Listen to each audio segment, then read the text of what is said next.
Hi, this is Mia. It's Friday. I'm overwhelmed. I gotta take this class, so I'll make it brief. So I believe I was talking about, whew, I'm hot. I believe I was talking a little bit about the realtors not giving me any attention. My regular email address, I got nobody contacting me. And my business email address, that's like my medical clinic, I got a lot of responses, and people are still blowing me off, and because I would have tried to get a loan for this piece of land, the cheapest. It's only a quarter acre for 25,000. I would have got that land already, except nobody's telling me if there's a perk test done on it, and I need to go to the township and ask if the property is buildable. And if there's a realtor, I'm expecting them to help at least tell me the information so that I can go get it, or if they go ahead and get the information for me. There's a seller somewhere that has, either they have the perk test, yes or no. Like, you can tell me I don't know, but 4 weeks later it still doesn't help me. And so if they're too lazy, and they're gonna get my commission. If they're too lazy to tell me go to this county office and this is the plat number and this is blah blah blah blah blah blah, then go, and I can find, like, right now it's Friday afternoon, but then I'm like, oh, maybe it's not meant to be, because I'm gonna buy a land that we wonder if the next door neighbor is using it as a septic. Wondering if they're piping off this little house as a septic. And there's a really nice house next door, and all of the land is trees right in the middle. So if you want to build a house, you probably have to cut down all these trees, and it's very small. Like,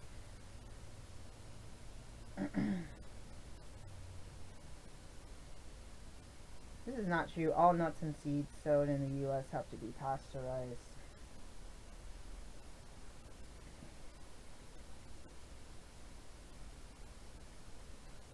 I get unsprayed nuts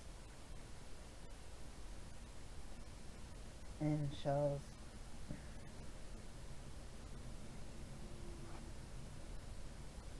During winter, and use these. I was in Portland.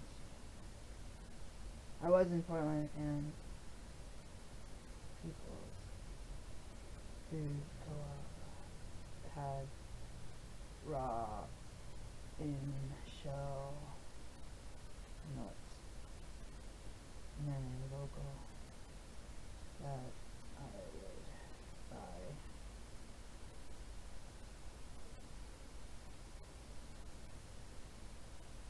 Raw, really raw. Almonds have to be walnuts, and pecans don't need to be pasteurized.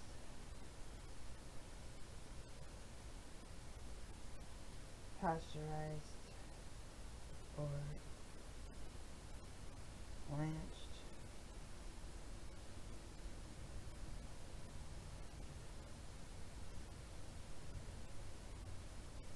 They might be.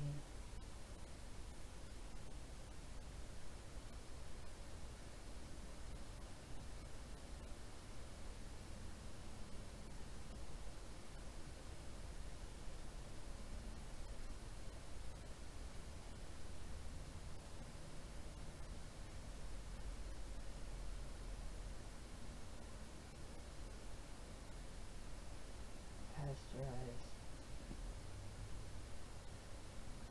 almonds to an incident a few years back.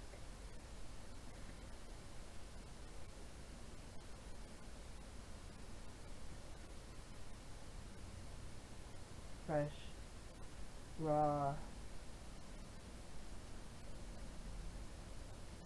shell on organic can be prone to bugs because they are so natural. So jarring or these or use mylar with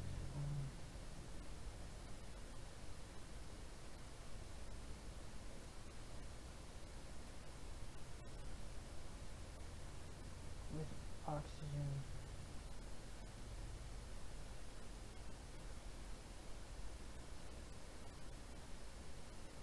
Bugs and what is it when you're not skip and training?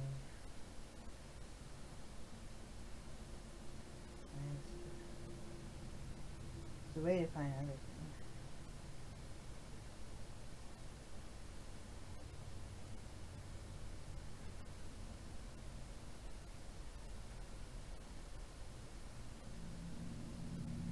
Oh, sure it is not.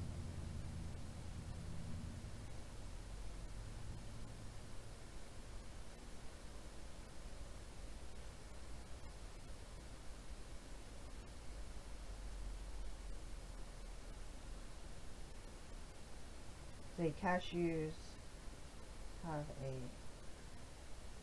membrane on the outside that has to be removed or processed. Are they toxic? The inside is okay. Raw.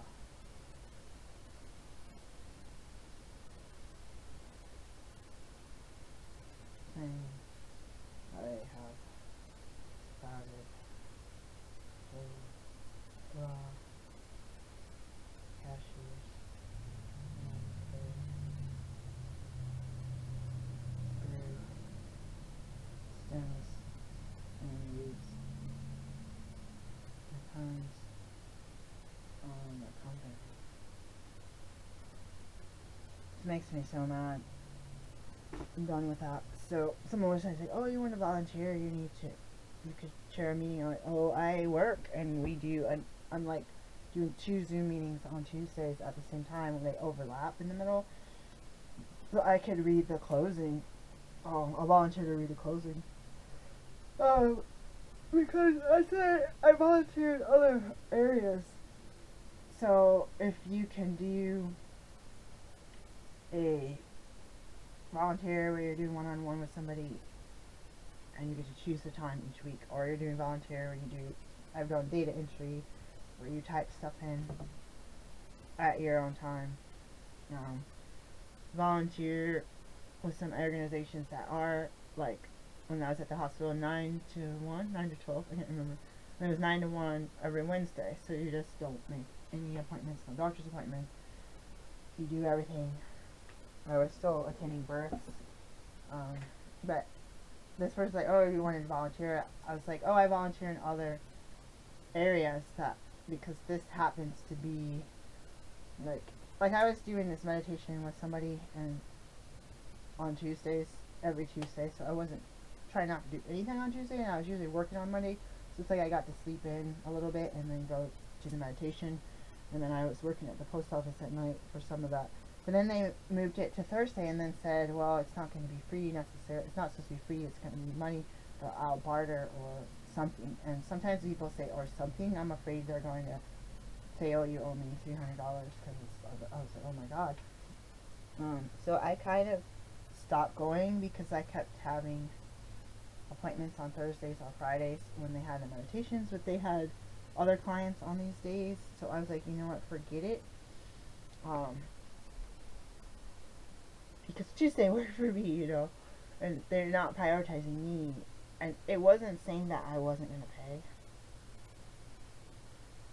She just offered it. I said, "Oh, how much is it?" "Oh, well, I offered you to come." And sometimes you have a group class, and your friend help you get your certification so that you can charge. I can see, like, say, okay, I'm gonna, like, I have a patient that is not paid me a penny since I've been his doctor, but because he's my patient, I still see him 6, 7 years later. He's the one that then the rest of the people in his community hired me, and I got paid not what I should. I got paid like 1%, 0.17% or something of what I actually did work. I would have the money to buy this house that I want cash if I actually got paid. What I'm asking for is the standard that any doctor gets for the work that I did. It is not bumping up the price. It is not adding. I'm not hardly selling supplements. It is just the standard that any medical facility in Oregon will get for that service. And because I'm a naturopath, because they won't put me in network, even though they pick and choose who they put in network, then I don't get the full money. It's discrimination, which is illegal. If I am a primary care physician, I get paid non-discriminately. I should be paid the same as another. I'm not a nurse. I'm not a nurse practitioner. I'm not a physician's assistant. I am not a chiropractor. I am not an acupuncturist. I am a primary care physician. There's different letters. There's 3 in Oregon. There's ND, MD, and DO. Period. And even some things that family nurse practitioners could bill the same thing for the same amount of time or moderate or the level of complexity of the patient, management, all that stuff. There is CPT codes with prices that they'll pay, and I ask for that price and they pay me less. That's what I'm trying to say. Do people ask for more and get that amount? Maybe that's where I'm going wrong, but I'm staying standard, and maybe I'm a sucker, and maybe that's why I was looking at pizza in the census in the post office and not the grocery store doing vending, which wasn't that bad actually, because your bosses would come in and spy on you and surprise you and they GPS track you. But one thing I can tell you is you were working inside of a store and you did not have to. You could talk to their supervisors in the different areas, but there's certain people who try to boss you around and they are not your supervisor, and you're like, you're telling me to do something that my supervisor and your store director told me not to do. I am going to call my supervisor right now, and if you want her number, here you go. Like, so it's like you don't have to deal with having people try to breathe down your neck and tell you what to do, make sure you're doing it, and ask if you need help is one thing. But taking someone like a single black tire female and try to reel them in to use as a scapegoat or as a source of their fuel for abuse or narcissistic abuse, then it's like they're targeting you. They're not, they're not treating every one of my coworkers like that. They're only, I went out of that place in tears. It's like I do this because I'm not, because of my discrimination. Anyways, there's a whole lot of discrimination. I had a worker lie about my clinic through her chief, and I immediately got this letter and I took pictures immediately, and I was horrified. She lied. She said I didn't have a curtain in the window. I had 2 or 3 layers of curtains. She said I didn't have a lock. I had a lock. Why would I have an office with all my valuable equipment with no lock? Come on. She said I had stuff for gyn. I had a whole bunch of stuff for gyn. I had the speculums. I had the wedge. I had the lube. I had the 2 or 3 different sizes. I think I had small, medium, large speculums. I had all this stuff to do pap smears. I had the little jars with the stuff and the little scrapey things. I had all that. I didn't have where you can get the I had disposable where you put the light inside. I didn't have that. I had a headlamp, so I would have to sit in my stool and use the headlamp until I could afford it. You need to get a different type of speculum, the one that holds the little lamp. So probably LED. I don't know if it's LED. But no, she didn't ask about that. But the other stuff, she straight up lied. She said I have a sink, I didn't have a sink in the room. But next time you go to a doctor's office, tell me how many times you see people come in the room and wash their hands, if there's even a sink in there. They come in, they may or may not smell like hand sanitizer. I had a sink, 2 sinks right outside my door. And same in medical school, the Tier 1 primary care clinic. They had a lot of the sinks outside the room. So when you're seeing patients, you go outside and wash your hands, and you leave the door open. You use a napkin to turn the sink off, and then you open the door with your elbow or whatever you have to do. When I was at the hospital, when we did our training, the number one thing to do that they trained us was to use hand sanitizer, alcohol-based hand sanitizer was at every door and inside. They said wash your hands if you have visible. So even me as a doctor, I see patients, I'm going to wash my hands and not touch stuff and sanitize my pens and paper or pens and countertops and door handles and everything. But so they said I would not have it until I got a sink. My friend just got past hers. She did a Hispanic woman. She was the lady I was talking about with black. She passed with flying colors. I had my place set up almost identical to hers, and this racist chubby lady failed me mostly by lying. If she hadn't lied, I would have passed. So I'm not in network, so I didn't get a patient assigned to me. And so I came out here. There's a good bottle close to. I came out here because my boyfriend said that he knows too many people with cancer, and there's already a naturopath that got here licensed like 3 or 4 months before I got here and started the application process. So she's already established and has people telling her that she can, that she's the person to go to. Nobody's heard of me personally or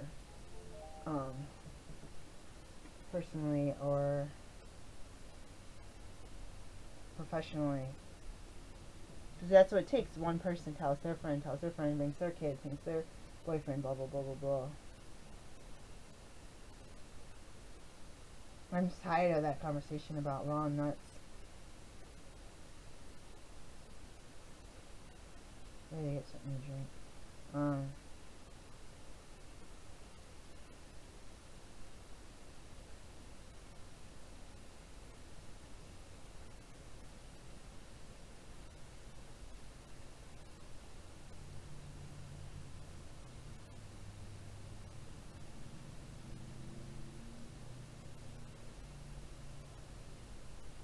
Oh, some people aren't professional with their notary.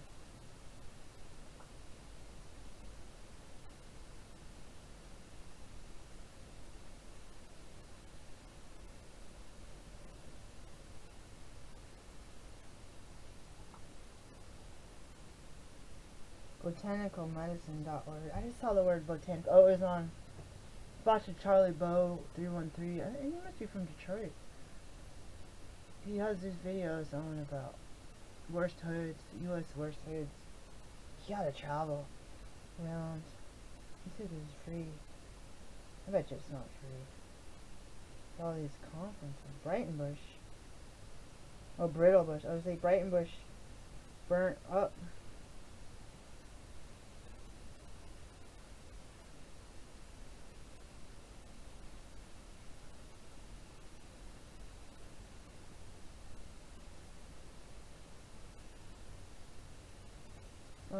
Continuing education. I wonder how much is there.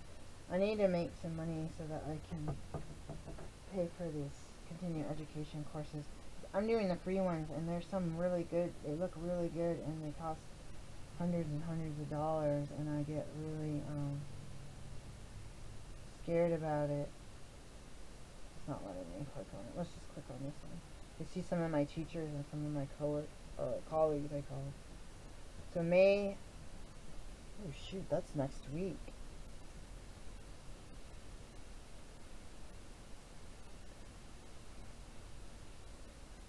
This is in Arizona next week to 40 hours.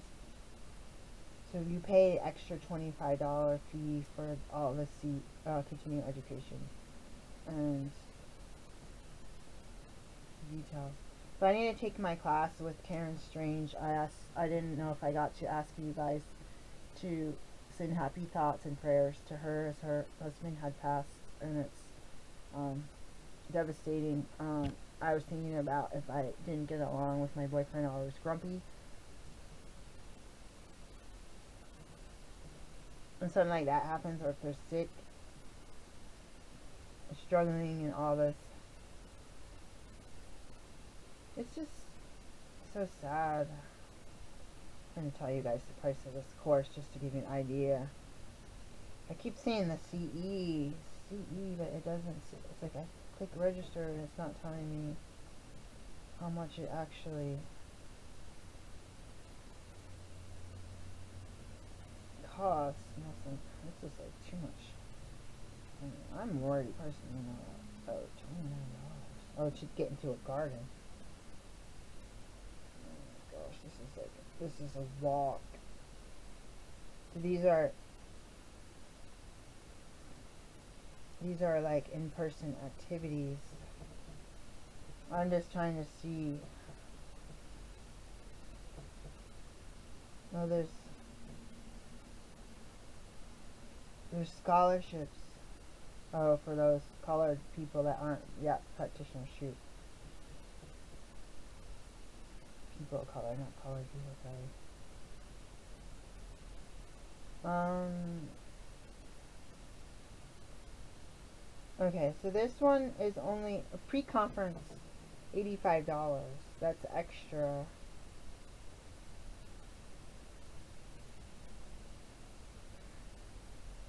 This is driving me crazy. I just want to click on the actual event and see the price. Usually you could see your registration. So $325 by February 19th, $395. A live video, $85. I think that you have to get it together.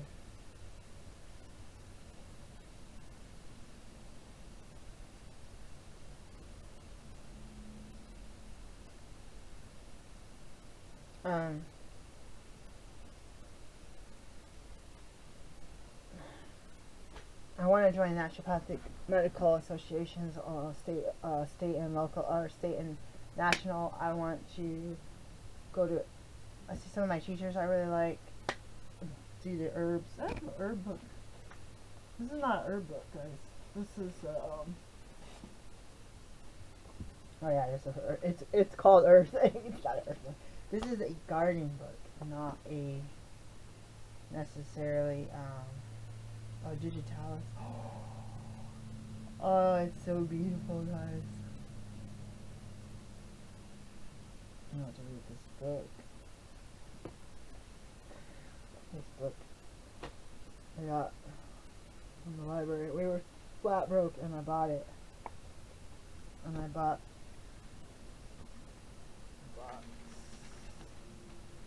oh shoot, sorry guys, I don't know the name of it. It was kind of sleazy. It had this black and white cover, I think of an old car, and somewhere in Michigan, and it had a lady with a really tight red dress on.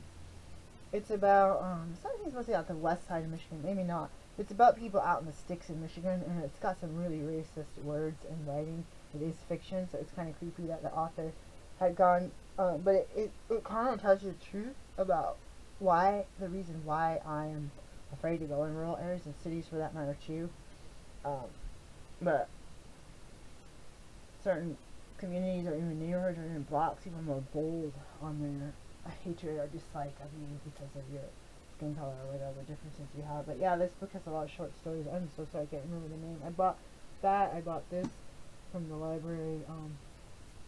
Like they have the for sale, like $1 or whatever. It might be $2. It's usually less than $5. It usually says it right in the inside. Occasionally they'll have free stuff and free DVDs and a lot of kids stuff you could really make out. I do have some free stuff.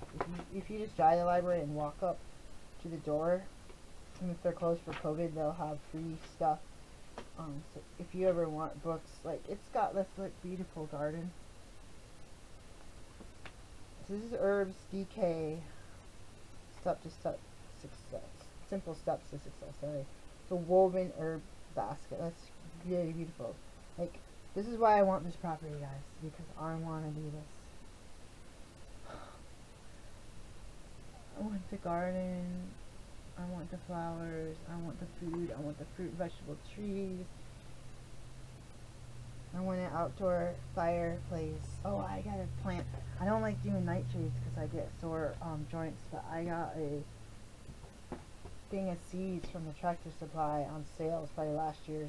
It was like $7.50. My boyfriend. That's the most expensive set of seeds I've ever seen. But it was a salsa mix, so I think it was tomato, cilantro, maybe peppers, and something else. I can't remember. It's over there somewhere. I gotta pull that out because I'm gonna have to go get some Dixie cups and start. I might just start. I don't want to use jars. I got some little. I got some little containers. If we went throw away, I'll just grab a couple and just start the cilantro or something so I can start so I can juice it. I'm not sure I'll make salsa. You know what I wanted to do with the raw bread yesterday, guys? I wanted to douse it, like cover it in olive oil, garlic, and salt, and put it in a dehydrator. I have a new dehydrator, thank you to my boyfriend. I wasn't gonna do without, but I can't get food, and I'm broke, and I need to grow my own food, and so it probably does save money to have this compared to try to order food or get food shipped. That's charging a bunch of money for shipping, or to even the gas to get to the city and back. And I went and got like 4 little containers for $25, and I'm like, plus tip. I'm like they're trying to sell you that vegan food, like entrees, like fake chicken and fake fish and all this stuff, like fake bulky stuff and fake, I guess vegan, you get fake fries and stuff. And then the side dishes, it's like you get a side dish. Like I needed a entree size of side dish. Like I don't want to pay all that much for it. You're supposed to eat a big entree and then eat the sides on the side and fill yourself up, or have leftovers have food for a couple of days, not try to eat off the side. So that was really hard because the entrees were cooked foods. I usually end I usually end with let's open out the window. The wind blows and not. I usually end with something about prepping. So there's a bunch of tornadoes that went by. Oh, did I tell you guys? I have a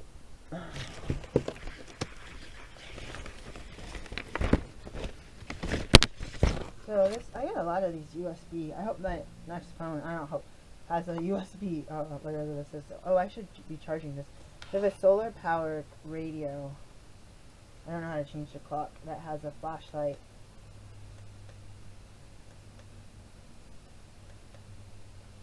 And a crank. And it actually has the batteries they use in the vape. And my boyfriend got the same numbers on the batteries, but they're like 2 millimeters shorter or longer. They don't work for what he needs them for. So we found out that these batteries, I think it's the lithium, work. And he was going to send them back. They got sent here from China, from Amazon. So he had to end up buying more. So it's like confusing. It's like if you call a double A, you want it to fit in everything, you don't want. So it's weird having these new kind of batteries and having them be different sizes. So who would have thought that it would be like that? So if I put this in the windowsill right now, this light will light up. Or if you see me, I'm myself, winding it. So I can plug in my cell phone. I could switch these. So this charges it. This charges it, and this charges it. Or you can take these batteries out and switch them. So I have like 4 more of these batteries that are all full. So this, you can plug your phone in and just charge it by going like this, which I should do to get exercise. You can plug in anything that you can plug in with a USB that has the USB side. So this has the AM, FM, and the weather radio. The one thing that's sad, my boyfriend thinks I should get in a really nice, it's from Walmart, a really nice case. It's hard that you can't set it down because of the antenna like that, or if it doesn't go across or like that, so that, I don't know why it's like that. It's really annoying, but somehow maybe get some kind of case. I have the original box still.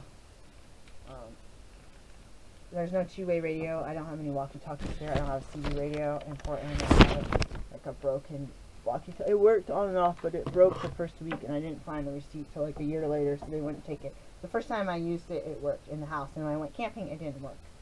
And so that sucks, but it still has the weather radio on it, and it still has a walkie-talkie. I bought 2 CB radios, and one doesn't work and one does, which also sucks. You don't, I mean, come on, folks. Give us our money back. This is not right. You know, either knew it was broken or it broke. It's not my fault. One of them came out, the CB radios came out burnt. It didn't have a fuse, and the guy said that they're both working and lit up, but he couldn't. He lived in an apartment and didn't have a signal. So when I got them, one didn't even have a fuse, or the fuse was dead. I had to go buy fuses. It's like, oh, I'll give you money back for the fuse. What I should have done is sent it back and got half my money back. Because if he says, like, turns on and lights up, then at least, I mean, yeah, he could have switched the fuses and showed a picture or said that they both turn on, but that's just shady. It didn't turn on.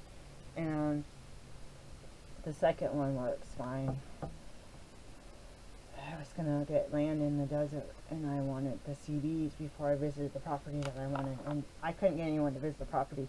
So I thought I would be broke down the side of the road with an issue with my radiator, and that I'd have to get on this CB radio and try to talk to truck drivers that didn't have a cell phone. Like, I had all this freaked out thing, but I don't even know if anyone listens to CB radios. I think the amateur, like, people that are talking to their buddies do it. So I was like, and then I was thinking we'd have 2 cars, and each car would have their own radio, so that if we needed to talk or we got lost, that we could have it to each other. So that's, people talk about 2-way radios. I don't know the state laws, because people did that back in the 70s and 80s. So look up that. Of course, you need I know in Oregon you need ham radio license.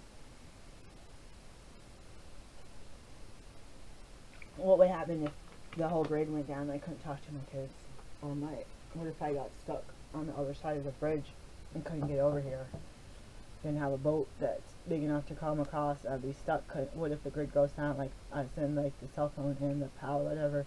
I couldn't talk to anyone. There's no internet. There's no, like, what would you do? And I did have a story about outer space. Let's just go up to the extreme. I had a story I wrote in the 90s about, or I think it was 2001, about outer space, and these people had, oh, it's my story. The people, it was like our family, and there was catastrophe on Earth, and we couldn't go back. So it was like a man, a woman, and 2 kids. They're 2 babies. And the space people got us. There was like 4 families out. It's kind of like ships and spaceships, and they had, say they were going to be gone for 9 months. They had 9 months plus, like a extra 6 months worth of food and supplies and diapers and everything that you needed, and way to have their water cleaned up and all that. And in this story, there was the communication site shut down. We were stuck up there. We had like meetings with the other families, like recreations, where you took like these kind of off-road vehicles, but they were out in space, like tethered to your ship that you can go around and kind of play. I don't know. It was weird, but I decided to make it up. And I actually wrote this all out, and I tore it up and threw it in the trash. So I don't have that story anymore, except for right here. And in the story, part of it, I had contacted my friend Dawn, who I knew in Scota, Michigan, where I grew up, and she was in New Jersey, and I was able, I don't know if you Facebook or something, there wasn't Facebook back then, but it was like Facebook, or Facebook Messenger, so I was able to get a message to her, and start a communication line. Yeah, it was like Facebook. I should have kept that story. It really was. It was like because I used to do the chat lines, not chat lines, but the chat line, like typing ones, the Mnet at ArborNet. Mnet at ArborNet. I don't see anything online about it, but it's basically a chat, people used to do like Yahoo chat, or it was like a chat room, kind of Unixy command thing, where you could talk to a whole bunch of people around the world on your internet for free. And go into other rooms and have parties, like have real parties. Oh, I'm like craving that Thai noodles. Oh my gosh. Alright. And so it was like a Facebook chat, and I just like send a message to her, and she's like, oh, this is what's happening in the U.S., this is what happened, this is what's on the news, like, and it was like, that was my only source of information from the earth, was through this chat messenger, which, and I didn't know about. We didn't even have text messages when I wrote the story. I don't have proof. I tore that thing out. We didn't even have text. I'll rewrite the story. I didn't like it because it included a war, and I can't remember if it's after this space or before the space.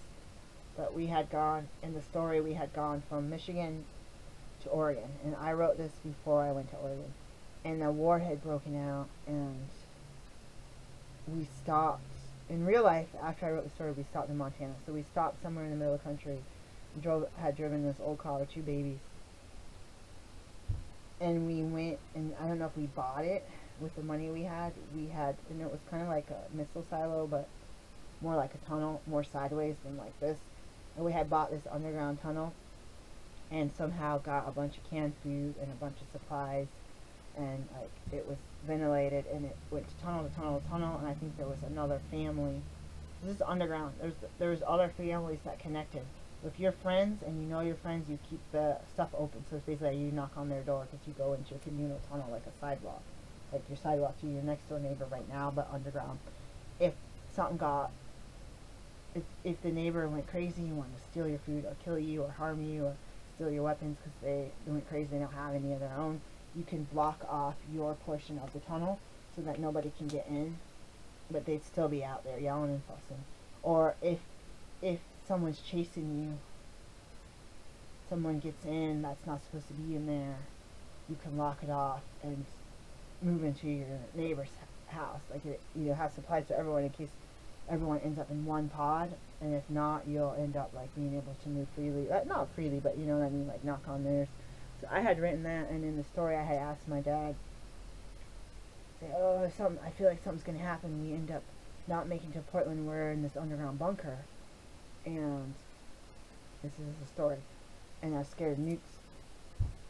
And I said, you want to come out here with us? And no, I don't want to come out here with you.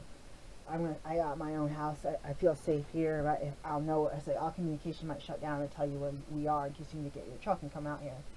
And so, in real life, 2 things happened. This story I wrote in 2001. It was 2001. Before that, in 1999, we were in West Virginia. In real life, Y2K, everyone was getting generators and stockpiling. I told my dad, we're not prepping. We bought a big bag of pinto beans, a pack of lighters, and a bag of tobacco. And he's like, we're going to lay off beans. If everything stops and nothing works and the cars don't work, we're walking from West Virginia to Michigan. Like, if we can't call you, we're meeting you there. And that's what I said before. I set my computer back to like 1901 or 1912. Like, I set my computer back because I thought if I set the date, because I used to be able to go into like DOS and do the settings, and I used to be able to go from Windows to DOS, backwards to DOS to basic and do programming. But somehow I used to know how to get in and out of the computer with just a black screen and a cursor like on the net, which I'm trying to watch. You have to pay for it. I don't want to pay. So this is real life. I had set my computer back. Nothing happened. We had been in a house in rural West Virginia. Our oven and stove were gas powered. There was no, it's not like these ones you have now where they had to click, click, click. Like you had to literally take a match and be on the ground and light the stove in the oven, or light the oven. We didn't even have maybe we did have the burners, but we didn't have the stove. That might have been dangerous. We had to get down there with a match or a lighter and light the oven. We did have electric water heater. It was like a powered electric. It wasn't nothing was digital in the house except for my computer and an old cell phone. We had a landline. We didn't have any microwave. We did have a fridge, but it was the basic. There was no buttons. There was no settings. And then in real life, when we got to Portland, Oregon, we couldn't get a hotel room because we had 2 pet birds. They said no pets allowed or you're getting kicked out. If you break any rules, no refunds, period. So we ended up out in the woods. We came back into Portland, Oregon, past government camp, going down Highway 26, which goes to Mount Hood. we were between Gresham and Mount Hood, and we got like Sandy, Oregon, or before Sandy, Oregon, probably in government camp, not government camp, like Zigzag or one of those little towns near Mount Hood. I think government camp is down there. We got out of the car, and these guys said, our car had fallen apart, and my boyfriend, my husband at the time, didn't tell me. We stopped at the nearest gas station. I didn't want to make it worse or scare you. So I'm going to fix it here so we don't get stranded out in the woods. So we had my old cell phone. We might not have a way to charge it. Maybe turn the car on. Oh, like flip phone with the thing you have to pull up, like that chunky one that comes in a case. And it's not as big as the one that came in a big case where you had to pick it up like a real phone, plug it in a cigarette lighter. I don't think it held it. Maybe it held a charge. These guys go, it's World War III, we're getting out of the city. Like, oh shoot, we're going back to the city. They got 2 babies. The squirrels are throwing giant things on us, pine cones. And the birds are going to start getting cold because it was September. At night it was cold. We were right under Mount Hood, so we had tropical parakeets and didn't have a heater or anything for them. And so we tried to call my dad and on a payphone, and I said, all circuits are busy, all circuits are busy. We tried to call his friend Ambrose. I had memorized the 2 numbers. All circuits are busy. All circuits are busy. I think Ambrose said 588 something. If I remember, 5885. I don't know. I'm gonna look it up and see if I can find it. And we went into town with the radio on. This is real life, and it was September 11, 2001. And it was gridlock traffic. It was hot. Everyone had their window down, and every radio station was September 11th. This is something happening. So it was, 10 o'clock, 11 o'clock? When did that happen on the East Coast? 8? So it had by the time we cleaned up our camp, it might have been, oh yeah, it happens before. So if it happened at 8 or 9 and we got to the gas station like 7 or 8 in the morning, it had already happened. And so everyone was just in awe. The airplane stopped. The sky was quiet. And I thought about my story I wrote. And I tore up the story because this could be a psychological, like people kind of point the finger, naughty. People have delirium and feel like their thoughts will cause something to happen. They don't want to look at the window. Like, you learn this in all kinds of medical school, naturopathic, regular medical, homeopathy. Someone's looking out the window and says, if I look at that person, they're going to get injured. And that's like, there's this delirium. But I was scared that this story, the thought of it, something catastrophic would happen. Because it's like when you manifest. So now people talk about manifest and law of attraction, and you're not getting sent in a straitjacket in a padded room. But there's a fine line, and it also depends on your character. But I threw it up because I didn't want to manifest. I didn't want to think about that thought of something devastating happening in the earth, people getting hurt. But I thought about my story that I had written just a few months earlier, and I looked around, and I had a friend named Brian he was a military child, came out from California, and he had said the viaducts or whatever, he'd go skateboard, the flash floods would come, and he'd get all beat up and have to go to the hospital, breaking broken bones. It happened to him 3 times. I was like, wow, what are these viaducts in California? I guess with all the water pools down in flash flood. It doesn't really rain, but it rained in the mountains and it comes through. And I figured it out, drove through San Diego and LA and kind of looked on the side of the road on Terminator 2. You see that. I don't know if it's called a viaduct, but whatever that is. And this guy's like adventurous, so he's like, there's a place called Three Pipes outside of Wordsworth Air Force Base, at the edge of Wordsworth Air Force Base, Oscoda, Michigan, and the people go through the pipes. You're not supposed to. It's like a storm drain. So he's like, oh, I'd go through 3 pipes, and I'd go under the base, and I should say, that's probably a security breach. He said he'd pop up the manhole covers and come out in someone's yard and just run away. And I had experienced a little bit of that at Michigan State University, tunnels connecting every building, and it was very crazy. My dad's old school Nazareth College in not in Kalamazoo, outside Richland, I think it was Richland, Michigan, outside of Kalamazoo, and near Grand Rapids, or Kellogg Community College, which it used to smell like cereal. I don't know if it still does, Kellogg. My dad had tunnels in that college, that because it's winter in Michigan, the students could go from the dorms underground to the buildings. So I've been through these tunnel systems before, and this is a spoiler alert. So it keeps the people from having to like really put a bunch of clothes on, be freezing cold, walk on the ice, you just go underground. This is a spoiler alert. Cover your ears if you don't want to hear it. Bop, bop, bop, bop, bop. I'll raise my finger when I'm done. He had walked us down this hallway. This is real life. In Nazareth College. It closed down in the 90s, I think. And he's like, let's keep walking, let's keep walking, let's keep walking. It looks like the tunnel keeps going. It's a painting. The tunnel went a certain way, and then someone painted like a 3D painting of the tunnel keep going. And when we got to the wall, we're like, oh my god, that's amazing, that artist, you know what I mean? It's like those rugs that people have the black holes in the middle, it's a trick of the eye. But it was very realistic. Like, it tricked me, and I had really good vision most of my life until I got in the corner of it. And I'm gonna call this 3 pipes.